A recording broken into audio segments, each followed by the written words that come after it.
Hey Raider Nation, thank you for joining me on the Only Nation podcast. We're off this week due to the 4th of July holiday, so we figured it would be the perfect time to introduce you to T3 Raider Facts' very own podcast. It's called the Raider Roots Podcast, and it's dropping today. Be sure to give it a listen and then subscribe to it on your favorite podcast app. Without further ado, here's T3 and his very own show.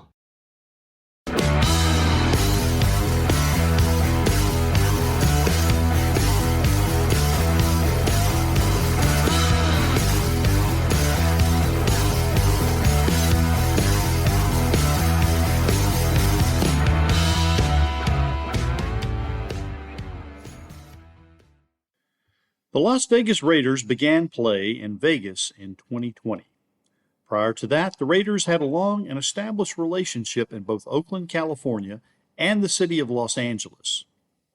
The roots of the organization run deep through its many players, relationships in the communities in which they've lived and worked, and through the legions of fans who have supported the team for more than 60 years.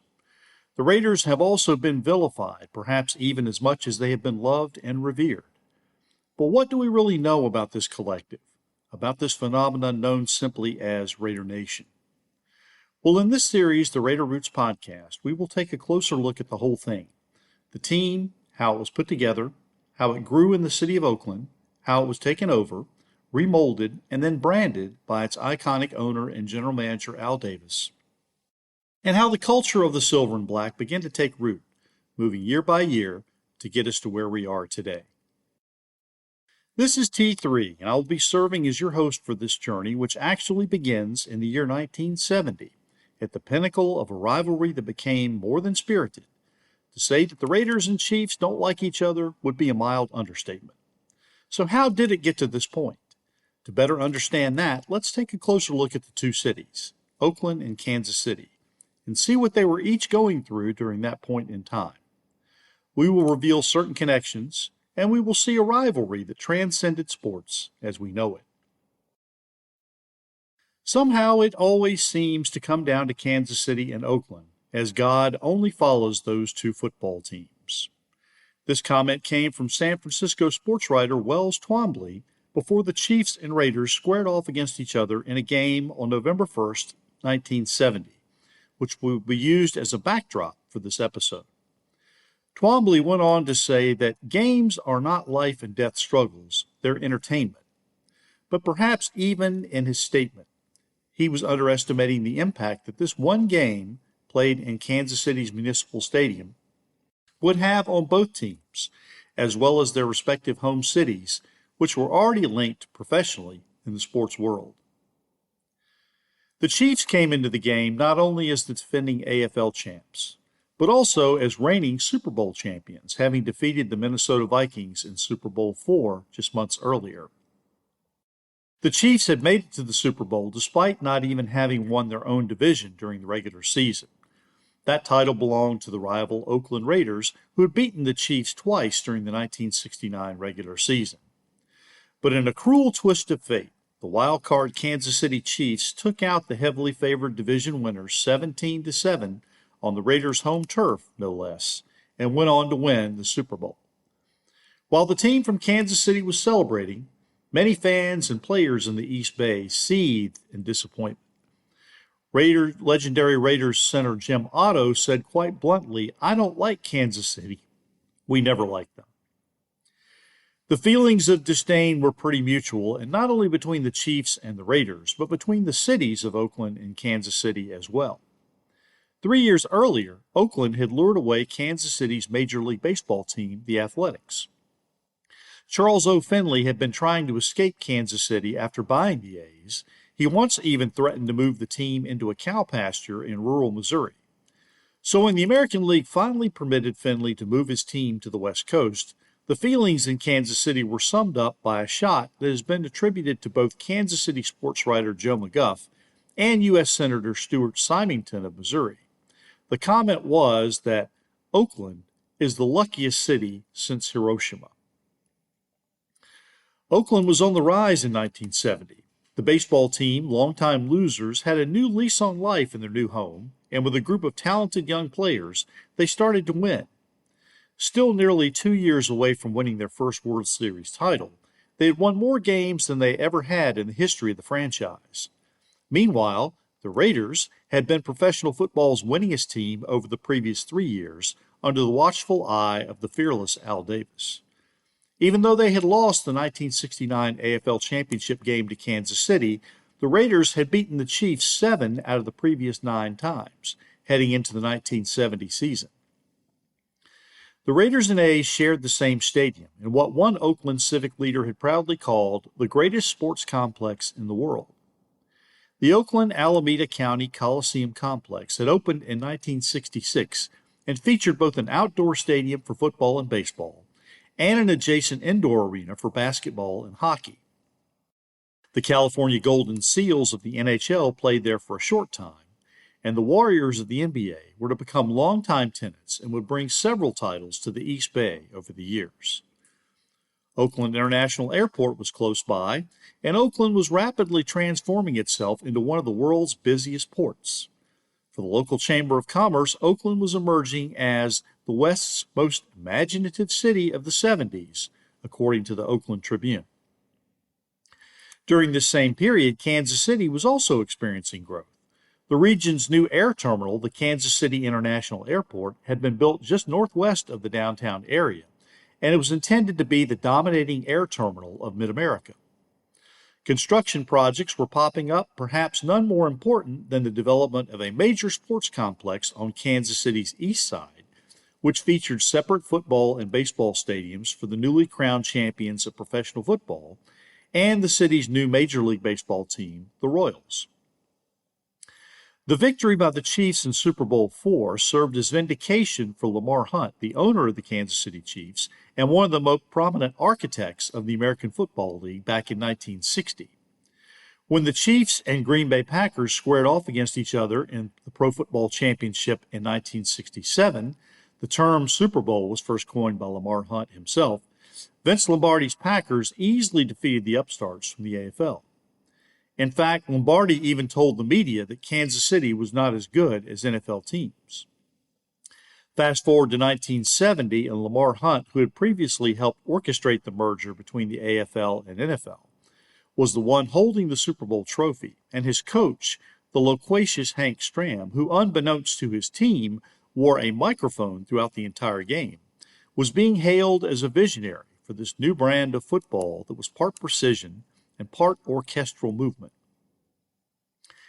As developing cities, both Kansas City and Oakland had much to look forward to, but they had respective problems as well. Oakland had long lived in the dark shadows of its sister city just across the bay. The differences between San Francisco and Oakland were stark. Wells Twombly said that the situation is almost laughable. San Francisco is a painted beauty, cooing and beckoning seductively. Oakland is a blue-collar worker with stubble on its chin, beer on its breath, and a hard hat on its head. When Holiday magazine had profiled the Bay Area in 1970, it called San Francisco the American city that fascinates nearly everyone for all the obvious reasons, while Oakland was viewed as desultory and drab in contrast. Later, the magazine quoted Gertrude Stein with a moniker for the city where she grew up. In referring to the city of Oakland, she said, "There's no there."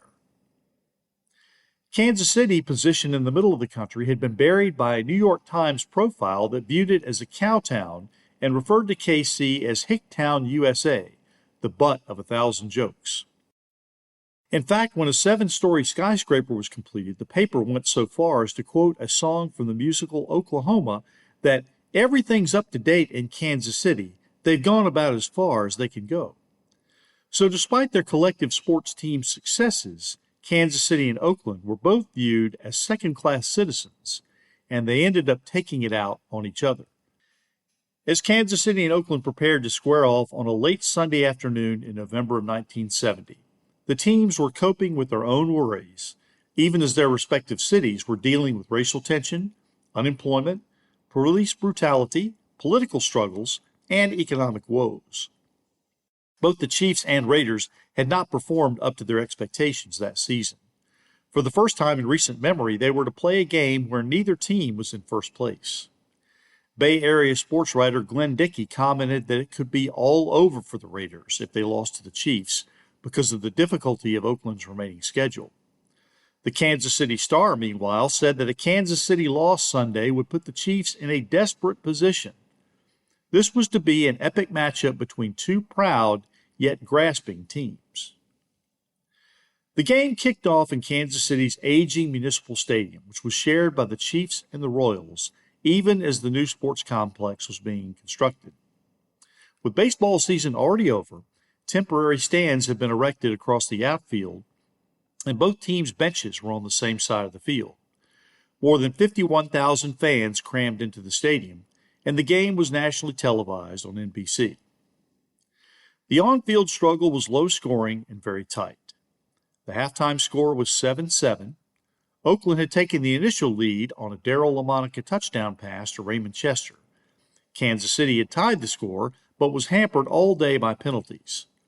Some have said that games between the Chiefs and the Raiders could be categorized more as an upheaval of nature than mere sporting event. This contest was no different, but it would end up tearing the lid off an already steaming pot.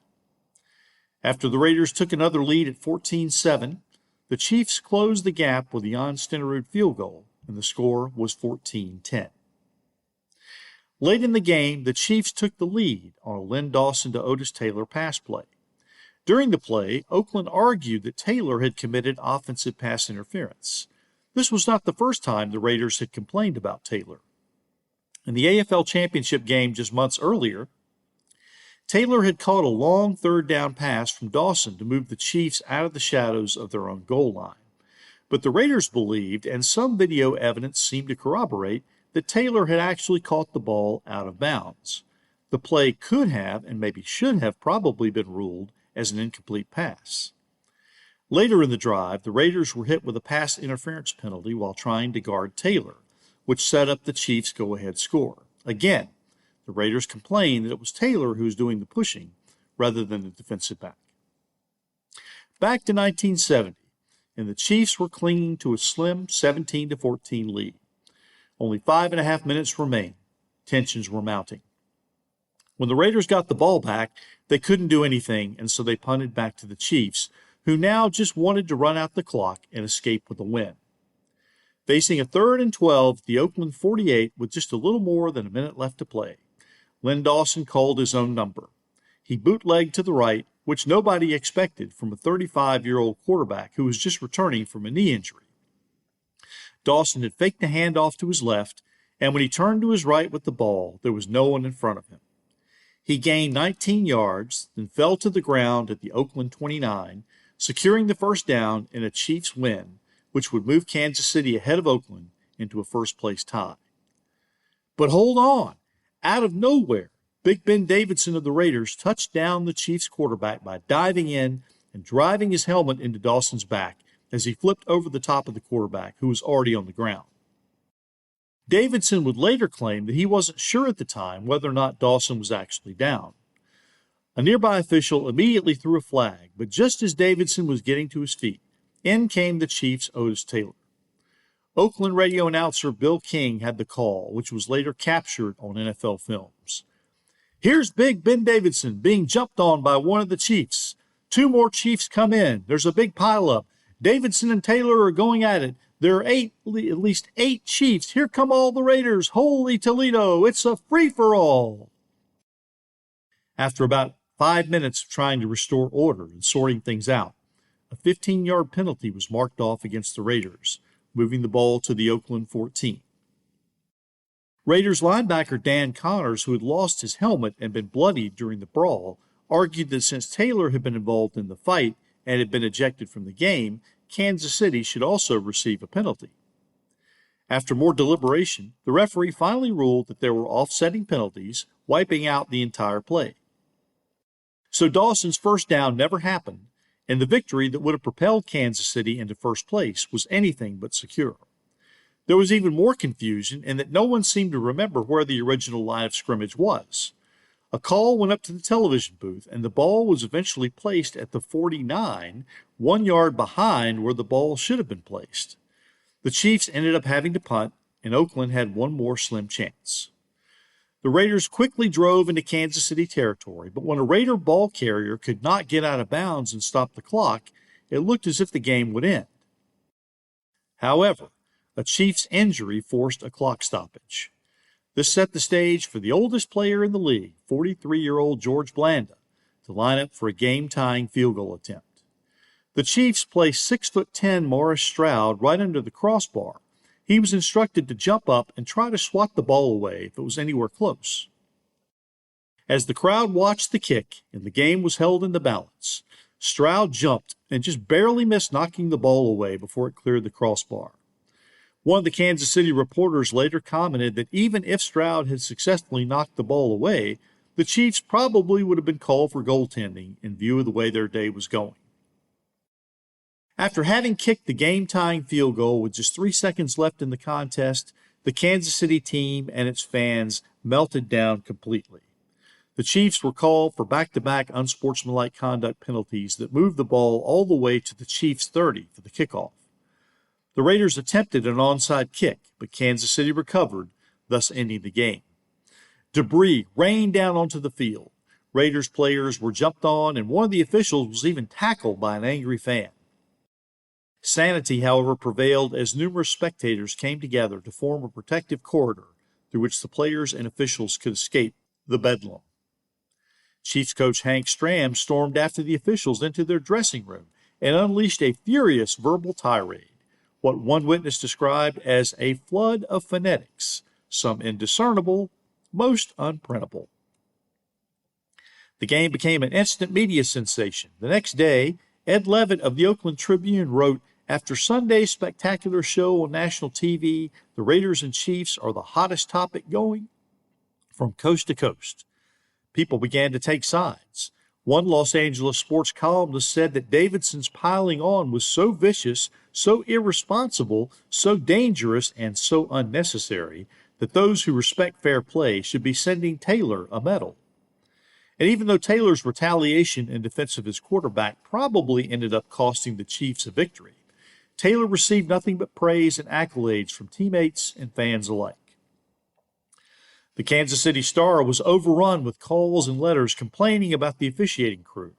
The newspaper ended up publishing the address of the NFL office in New York, where inconsolable fans directed their rage.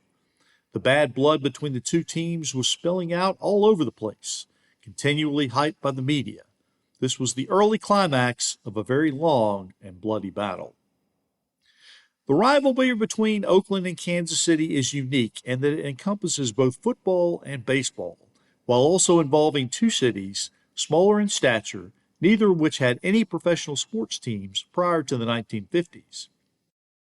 I felt the pinnacle of this rivalry was a good place to start in talking about the Oakland Raiders, even though they are now situated in Las Vegas. As I attempt to trace back to the early roots of the franchise and make my way forward with the Raiders as they travel around California before landing in Vegas, I will be highlighting some of the important people and focusing on several seminal moments in Raiders history. For this episode, I'd like to credit Matthew Ehrlich in his fabulous book, Kansas City vs. Oakland, the bitter sports rivalry that defined an era, a University of Illinois Press book. Join me next time as I step all the way back to the year 1960 for the birth of a new league, the AFL, an idea and a dream that would grow and would include a team in Oakland. And that's where we'll set our boots on the ground and start the journey that will take us through the hallowed history of the Raiders. If you like what you hear, make sure to like and subscribe. Check out the latest episodes of the Only Nation podcast and be sure to hit me up on Twitter at T3_sports703. Thank you for joining me for episode 1 of the Raider Roots podcast, which is produced by Heidi Stabbert. Until next time, just remember, this podcast is dedicated to the legendary Al Davis and, in his own words, the perpetuation of the greatness of the Raiders. Take care, everyone.